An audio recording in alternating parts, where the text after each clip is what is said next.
नमस्कार, हिमालयनी टेलीविज़न में आप सभी का स्वागत है। हिमालयनी से मैं हूं अंशुल राजपूत। करते हैं बुलेटिन की शुरुआत। आज आपको हम बता रहे हैं भारत नेपाल संबंध के बारे में, जो रोटी बेटी का संबंध माना जाता रहा है, लेकिन यह अब रोटी बेटी का संबंध में बदल गया है। आइए सुनते हैं भारत की रोती बिलखती बेटी की आवाज़, जो नेपाल से गुहार लगा रही है।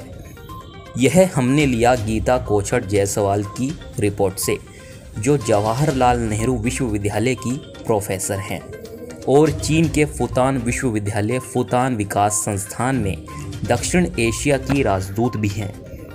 भारत नेपाल संबंधों को अक्सर कई विद्वान मंत्री, विदेश सचिव, दोनों देशों के राजदूत और यहाँ तक कि दोनों देशों के प्रधानमंत्री भी रोटी बेटी संबंध द्वारा संदर्भित करते हैं, जो कि दोनों देशों के बीच प्रचलित सीमा पार विवाह से संबंधित है। भारत और नेपाल के बीच सांस्कृतिक संबंधों और समझ के विकास में रोटी बेटी संबंध को हमेशा विशेष महत्व दिया गया है। ज़्यादातर यह एक आधार भी है जिस पर संबंधों को एक बंधन के रूप में देखा जाता है, जिसे तोड़ना मुश्किल है। वास्तव में पिछले कुछ वर्षों में नेपाल में अति राष्ट्रवादी ताकतों के लिए नेपाल भारत के सौहार्दपूर्ण और सामंजस्यपूर्ण संबंध को भंग करने के लिए सीमा पार विवाह हमला करने का एक प्रमुख लक्ष्य बन गया है। इस सब में नेपाली पुरुषों से विवाहित भारतीय महिलाएं एक स्पष्ट शिकार हैं।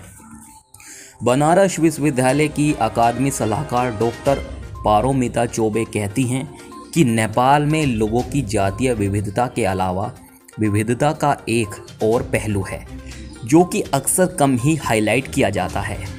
वह है भारतीय महिलाओं की विविधता, जो ज़्यादातर भारतीय राज्यों जैसे बिहार, उत्तर प्रदेश और पूर्वोत्तर भारत की है, जिनकी शादी नेपाली पुरुषों से होती है, विशेषकर तराई क्षेत्र में, क्योंकि वहाँ से सांस्कृतिक निकटता। मगर ये महिलाएं, जो बड़ी संख्या में है, अक्सर संरचनात्मक भेदभाव और सामाजिक मानसिकता के कारण अवरोधों का सामना करती हैं। रूढ़िवादी, पितृसत्तात्मक और कई बार सामंती सोच इन महिलाओं को घूंघट की बाधा को तोड़ने से रोकती है और समान अधिकारों और समान उपचार की मांग के मामले में आगे बढ़ने नहीं देती, जो उन बाधाओं को तोड़ने में सक्षम हैं। वे बाहरी या भारतीय होने के नाम पर अधिक दुश्मनी का सामना भी करती हैं। नेपाल का नया संविधान और भारतीय महिलाओं के प्रति भेदभाव, चलिए आपको बताते हैं। 2015 की बात है। 2015 में नेपाल ने एक नया संविधान लागू किया। नेपालियों ने नए संविधान को बहुत प्रगतिशील माना और सभी नागरिकों को समान अधिकार प्रदान किए। हालांकि मघेशी लोगों में गंभीर असंतोष था, जिन्होंने विद्रोह किया और विरोध कर आंदोलन भी किया। मगर नए संविधान में कुछ प्रावधानों को कई नारीवादी समूहों द्वारा प्रतिगामी के रूप में देखा गया था, जिन्होंने महिलाओं के अधिकारों के संबंध में भेदभाव के खिलाफ आवाज़ उठाई थी। संविधान में महत्वपूर्ण कारक नेपाली महिलाओं का विदेशियों से विवाह और नेपाली पुरुषों से विवाहित विदेशी महिलाओं के प्रति असमान व्यवहार था। क्योंकि नेपाली पुरुषों से विवाह करने वाली अधिकांश विदेशी महिलाएं भारतीय महिलाएं हैं और नेपाली महिलाएं भी अन्य पुरुषों की तुलना में भारतीय पुरुषों से ज़्यादा विवाहित हैं, इसलिए यह कहना गलत नहीं है कि प्रावधान भारत के खिलाफ बनाए गए थे। नियमों में लगातार संशोधन इस बात का प्रमाण है। इस साल जून में कोविड-19 महामारी के बीच नेपाल के गृह मंत्री राम बहादुर थापा ने भारतीयों के लिए नागरिकता नियमों में बदलाव की घोषणा की। नए नियम के अनुसार नेपाली नागरिक से शादी करने वाली किसी भी भारतीय महिला को 7 साल की अवधि के बाद ही नागरिकता मिलेगी। राम बहादुर थापा ने इस तथ्य का उल्लेख किए बिना भारतीय कानून नेपाली नागरिकों पर लागू नहीं होते हैं, नागरिकता के लिए समान भारतीय कानून का हवाला दिया। इसलिए नेपाल में भारत विरोधी भावनाओं का प्रादुर्भाव विशिष्ट रूप से भारत में जन्मी महिलाओं के प्रति हो रहा है। यह प्रावधान भारतीय महिलाओं को एक नेपाली पुरुष से शादी करने की वजह से गरिमा, सम्मान और स्वतंत्रता का जीवन जीने से वंचित करते हैं, क्योंकि नेपाल में जिस किसी को नागरिकता कार्ड नहीं दिया जाता, वह किसी भी कॉलेज या विश्वविद्यालय में प्रवेश से वंचित रहते हैं। नेपाली कानून के चलते भारत में जन्मी महिला उस नेपाली पुरुष पर अत्यधिक निर्भर हो जाती है जिसके साथ वह विवाहित है, और ससुराल वाले जो उसे उचित महत्व दें या ना भी दें। राजनीतिज्ञ और संसद की सदस्य विभा भट्टराई बताती हैं कि 2015 के संविधान में संघीय और राज्य निकायों में महिलाओं के लिए लगभग 33% आरक्षण लाया गया था, जबकि स्थानीय निकायों में 40% आरक्षण। फिर भी मुद्दा यह है कि क्या यह आरक्षण नेपाली पुरुष से विवाहित भारतीय महिला को कोई विशेष लाभ देता है? उत्तर स्पष्ट रूप से नहीं। मैं नेपाल में नेपाली पुरुष से विवाहित भारतीय महिला के लिए कोई प्रावधान नहीं जिससे उसे समान व्यवहार मिल सके। वह नेपाल में किसी भी उच्च राजनीतिक पद पर प्रशासनिक भूमिकाओं से भी वंचित रहती है, क्योंकि वह अधिग्रहित या अंगीकृत नागरिक की श्रेणी में आती है, ना कि सभ्य नागरिक। मघेशी भारतीय महिलाएं और बहिष्कार। राजपा जनता समाजवादी पार्टी धनुषा की केंद्रीय समिति की सदस्य विभा कुमारी ठाकुर कहती हैं कि एक मघेशी महिला होना, अंगीकृत महिला होना और एक महिला होना, नेपाल में यह तीनों ही अवगुण हैं। इन कारकों के आधार पर भेदभाव नेपाल में सबसे अधिक है। राजनीतिज्ञ सरिता गिरी, जिन्हें संविधान सभा के सदस्य के पद से हटा दिया गया था और पार्टी की स्थिति से वंचित किया गया था, के मामले में यह स्पष्ट रूप से दिखाई देता है, क्योंकि उन्होंने नेपाल की संसद में काला पानी मुद्दे के खिलाफ अपनी लोकतांत्रिक आवाज़ उठाई और तर्कसंगत सोच की मांग की।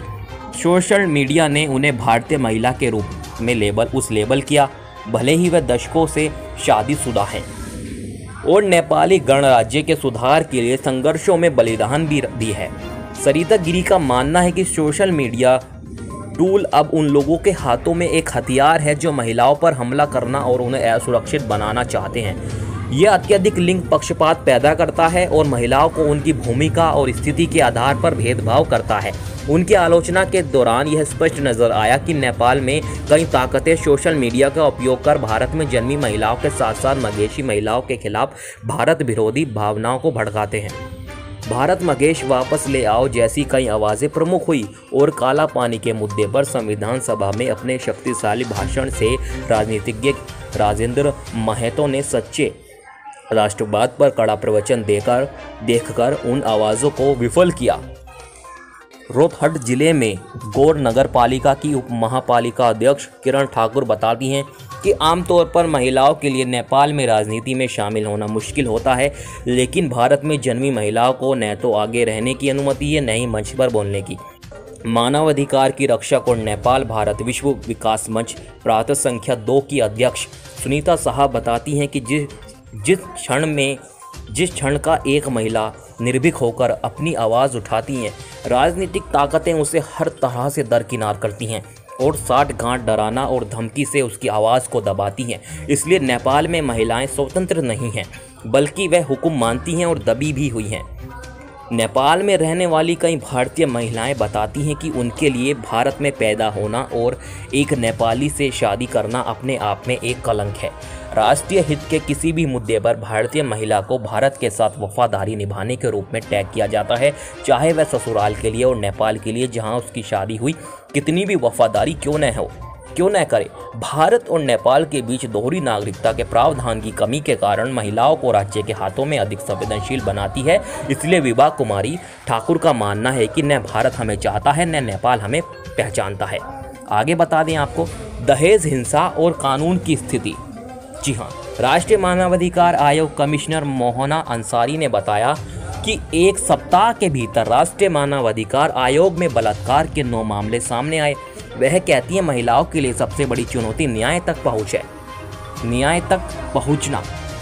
मगर नेपाली पुरुषों से विवाहित भारतीय महिलाओं से संबंधित कोई ठोस डेटा न होने के कारण न्याय का मामला चुनौतीपूर्ण हो जाता है। नेपाल में न तो भारतीय महिलाओं के खिलाफ अपराधों का कोई अलग रिकॉर्ड या शोध है, न ही नेपाल में विदेशी महिलाओं के प्रति व्यवहार से संबंधित मुद्दों पर गौर करने के लिए कोई विशिष्ट प्रशासनिक निकाय। इसलिए घरेलू हिंसा और दहेज हत्या के सभी रिकॉर्ड महिला के खिलाफ सामान्य अपराधों के रूप में दर्ज हो जाते हैं। लेकिन समस्या यह है कि समान अधिकारों की कमी के कारण भारतीय जन्मजात महिला के प्रति व्यवहार निश्चित रूप से असमान है। क्या भारतीय और नेपाली अधिकारियों ने कभी इन मामलों को किसी भी मंच पर लाया?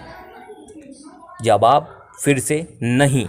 आम जनता की आवाज़ नेपाली पुरुषों के पक्ष में हमेशा समर्थन और पक्षपात करती है। किरण ठाकुर ने कुछ शब्दों में महिला की स्थिति का विवरण देते हुए आंचल में धूल और आंखों में पानी लेके चलना है। क्या भारत और नेपाल के अधिकारी नेपाली पुरुषों से विवाहित भारतीय महिलाओं के रोने की आवाज़ सुनते हैं? भारतीय प्रधानमंत्री नरेंद्र मोदी से विवाह ठाकुर अपने दुख को प्रकट करते हुए कहती हैं कि या तो भारत नेपाल में विवाहित भारतीय महिलाओं के अधिकारों की सुरक्षा की मांग करे या रोटी बेटी संबंध खत्म करे।